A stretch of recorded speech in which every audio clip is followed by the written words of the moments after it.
métier, c'est d'abord de fédérer les attentions. Dans une table ronde, dans un congrès, c'est d'abord d'aller chercher l'attention des gens pour qu'ils soient disponibles. Mon métier, c'est aussi de rendre les idées des autres brillantes, de les aider à ce que tout soit lumineux. Et mon métier, c'est enfin de joindre l'attention des uns aux idées des autres. Un jour, dans la cuisine, ma grand-mère me dit « Thierry, tu parles bien, mais tu parles souvent pour ne rien dire ». Elle voulait dire deux choses. La première, c'est tu travailles pour les autres, sois attentif à cela. Et la deuxième, sois exigeant pour toi-même.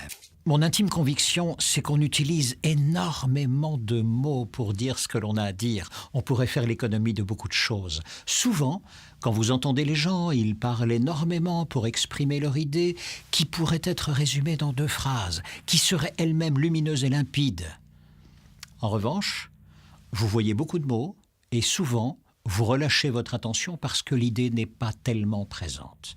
J'ai vu tes mots, je n'ai pas vu ton idée. Animer une table ronde, animer un congrès, c'est d'abord un acte généreux. Ce sont les autres que vous devez servir, plus particulièrement leurs idées.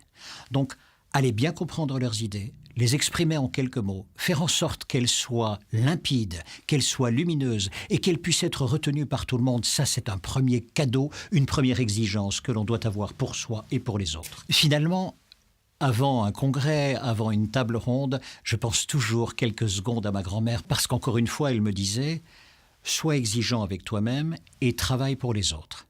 Ce que je m'efforce de faire dans l'un comme dans l'autre cas. Et voyez-vous, la deuxième chose, à la fin d'un congrès ou d'une table ronde, il s'agit aussi de synthétiser les idées. Et à défaut de faire des synthèses savantes, peut-être puis-je en faire quelques-unes d'utiles.